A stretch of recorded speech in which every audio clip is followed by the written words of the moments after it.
Terima kasih Anda masih bersama kami. Saudara, anggota DPR yang tidak terpilih sudah mulai mengosongkan ruangannya di Nusantara 1 DPR RI. Salah satunya anggota DPR dari PDI Perjuangan Masinton Pasaribu. Jurnalis Kompas TV Masni Rahmawati dan juru kamera Junaidi Saputra berkunjung ke ruangan Masinton. Kita simak perbincangannya berikut ini. Saudara, hari ini merupakan masa akhir jabatan dari DPR RI periode 2019-2024. Ada beberapa memang dari anggota DPR yang kembali berkantor di Senayan, namun sayangnya juga ada beberapa dari anggota DPR ini tidak bisa lagi berkantor di Senayan karena tidak terpilih untuk DPR RI periode 2024-2029. Salah satunya itu adalah politikus dari PDI Perjuangan dan juga Komisi 3 DPR RI, Masinton. Nah, saat ini saya sudah berada di ruangan di lantai 8 Nusantara 1 di fraksi PDI Perjuangan. Tepatnya saya ini mau masuk ya ke dalam ruangan dari kader PDI Perjuangan ini, Masinton. Saya mencoba nih buat bertemu dengan Pak Masintonnya begitu ya. Ibu, kalau Pak Masintonnya ada di mana? Oh, ada, Bu, di dalam. Oke, siap. Kita akan coba untuk masuk ke dalam ya, bertemu dengan Pak Masintonnya. Selamat siang, Bapak. Siang, Mbak. Iya, Bapak. Gimana nih kabar? Oke. Gimana kabarnya, Pak? Iya, lagi beberes-beres. Tinggal ngecek yang masih ada barang sisa nggak, kemarin udah dirapikan gitu ya. Udah kosong sekarang ruangan karena ini per tanggal 30 September. Besok sudah ada pelantikan anggota DPR RI terpilih yang baru untuk periode 2024 sampai 2029 nanti, maka kita harus mengosongkan agar bisa langsung digunakan sama teman-teman anggota yang baru.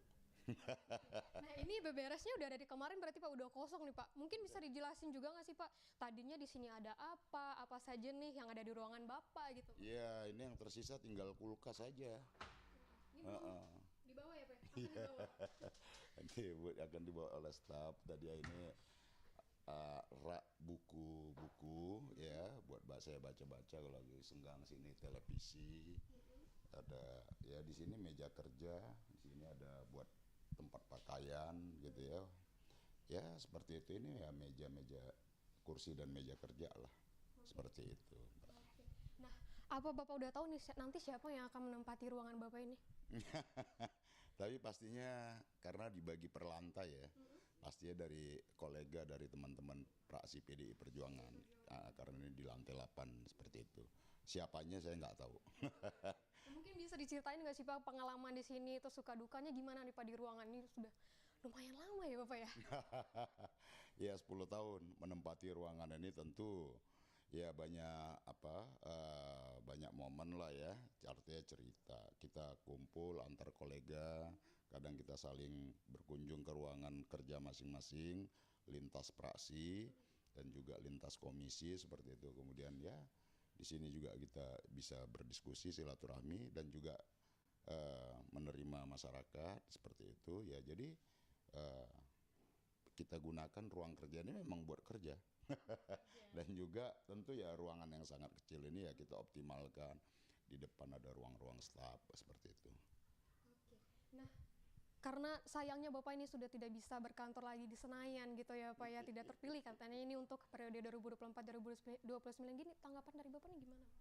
Ya tentu harapan kita, harapan semua masyarakat ya terhadap DPR RI ke depan itu tetap bisa menjaga konstitusi, perundang-undangan, dan tentu menjaga demokrasi kita agar tingkatan demokrasi kita semakin berkualitas ke depan, kemudian kesejahteraan masyarakat, fungsi pengawasan yang lebih efektif gitu ya, dan serta pembahasan legislasi yang memang benar-benar dia memberikan payung hukum untuk masyarakat tadi.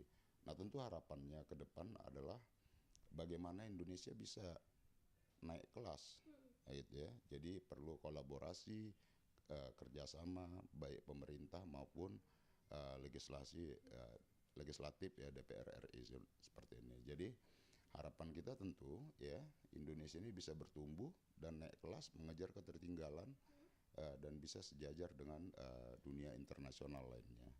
Oke.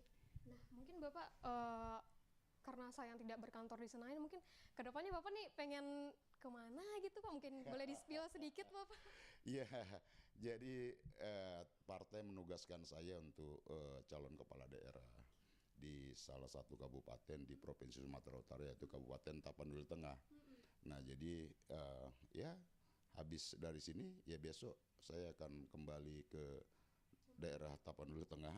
Ya, saya di sana berkampanye ya sampai tanggal 27 November ke depan. Nah, tentu kenapa?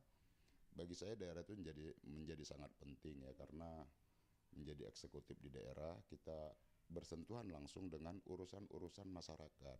Bagaimana meningkatkan taraf kehidupan masyarakat di desa, bagaimana memajukan pertaniannya, bagaimana mengurus APBD itu sebesar-besarnya buat kepentingan masyarakat, bagaimana sebuah daerah dikelola dengan pemerintahan yang melayani masyarakat, dan tentu ya komitmen anti pungli dan anti korupsi itu harus menjadi komitmen yang tinggi seperti itu agar kita bisa memajukan daerah.